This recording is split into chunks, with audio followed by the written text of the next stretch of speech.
I think the desire or the gumption to jump at the chance when you want to change something comes from, I think, just being a little kid where my mom was like, you can be whatever you want to be. You can do whatever you want to do. I grew up in a feminist household and she was like, you know, we all deserve equal rights. You absolutely deserve to be able to have access and entree into any arena that you want. And if you're willing to work hard for it, put in the time, if you're willing to learn, then you should be able to go where you want to. I grew up lots of places. We did that because my family is a theater family. So my mom is an artist and my father is an artist as well. Actors, singers. My mom's a playwright, my dad's a composer. And so we went kind of where the theater opportunities were. But when we finally arrived in Minneapolis, that was a great theater community and a place to really plant roots. So I always say that the creatives in my family are my mom, my dad, and my sister, and that me and my brother are like the business types. But the reality is that if you grow up in a creative environment, you are open to all things. I mean, somehow creativity just unleashes the possibilities. And so I think it just allowed me or encouraged me to think big. When I was applying to undergrad, I wanted to be a marine biologist. Got to Brown, started taking classes that you need to take to be a marine biologist, and I was like, whoo, I do not have the head for this. And I've always been interested in people, and I've always been interested in kind of what makes people tick, and so I have a degree. My undergraduate degree is in psychology. So I like psychology, but I also took a lot of economics courses. So I like business as well. And then right out of undergrad, I went into business school. I thought, oh, I want to be in advertising. And so I did. And I loved it and didn't love it at the same time. That's where I realized, oh, you know what? I was in the client service part of the business and I love the creatives, and realized that storytelling is really what I love. And so I quit. And at that time, again, we're thinking 1993, a cool job to me was entertainment reporting. And like having access to people who were that talented sounded super fun. So I moved to Los Angeles and I actually did some temp work at New Line Cinema. And I just realized I needed to take a class, or I needed to figure out how to do this. So I honestly enrolled in Long Beach City College. I was on a public access station, and I don't even remember what it was, but we made reports for it. We had a news show, and at the same time, I interned with Entertainment Tonight. It was really, I just felt like I was working my plan. And the truth of the matter is that I was in LA, so I was in Chicago. I left Chicago in the fall of 1993. By the fall of 1994, I was in South Bend, Indiana. Yeah, I must have been 27 or 28. When I moved to have my very first television job. But I wasn't a journalist yet. I was just in a newsroom. And then finally, my news director, he allowed me to do my job for 5 days a week. And if I wanted to report, I could work the sixth day if I wanted to.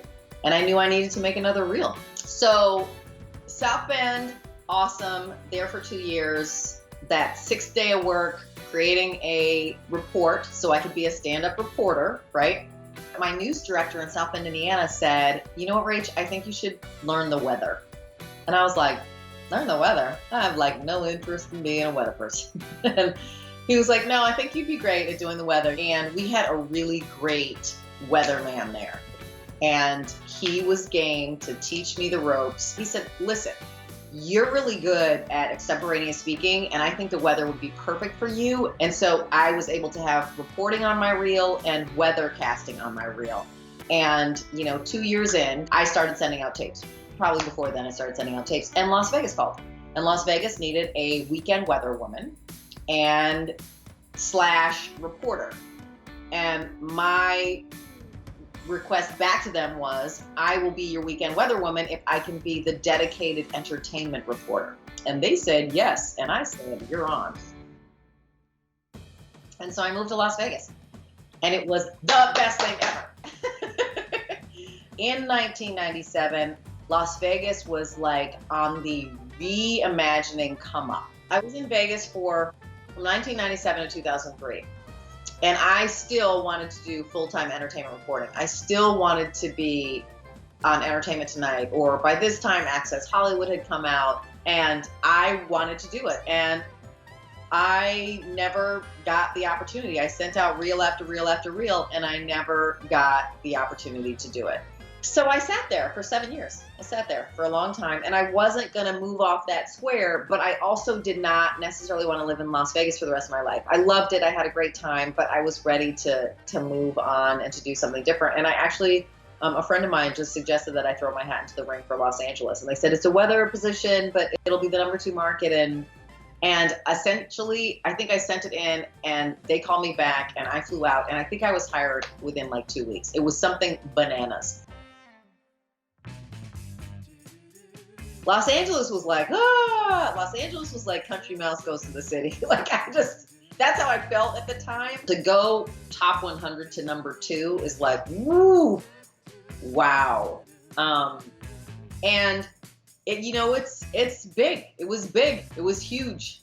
And then, you settle, and you get used to getting up actually, you never get used to getting up at like 2 o'clock in the morning. And so that was fun for a while. So in my infinite wisdom,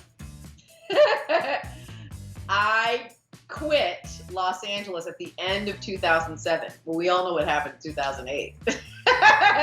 So I thought, this will be fine. I'm just going to go off into the, wilderness and make my own way. And a bazillion cable shows, right? Right. Everybody needs programming. And then 2008. So I basically, for the next 3 years, I did piecemeal work, and I also did consulting. And it's interesting because in 2008, right around there, my agent had sent me, I think, a listing, or I had seen it for QVC, this place called QVC. And I was like, no, I'm not ready to move. So I didn't even move on. They must have been auditioning around that time. And, I didn't think anything of it. I was like, no, I'm happy to stay out in Los Angeles, and I'm going to piecemeal things together. And I did. And then in 2010, QVC was looking again. The question was, am I ready to move in 2010? And I thought, yep, I'm ready for a new adventure. But once I got to Westchester and I saw the Westchester, studio park and the campus, I thought, oh, I see myself here. And the one thing that is true is that oftentimes, like, I follow my gut. So in my gut, if I see that happening, I feel like this is going to come true. I see myself here, and this is going to come true. My favorite poem, and it's Mary Oliver, and I think it's called A Summer's Day. And I'm going to totally misquote it, but the final line says, tell me, what is it that you're going to do with your one wild and wonderful life? Is it wild and wonderful, wild and fabulous? Wild and wonderful life. And that to me is my driving. That is like my driving force. What are you going to do with your one wild and wonderful life? The summer day. It's called The Summer Day. And it says, tell me, what is it you plan to do with your one wild and precious life?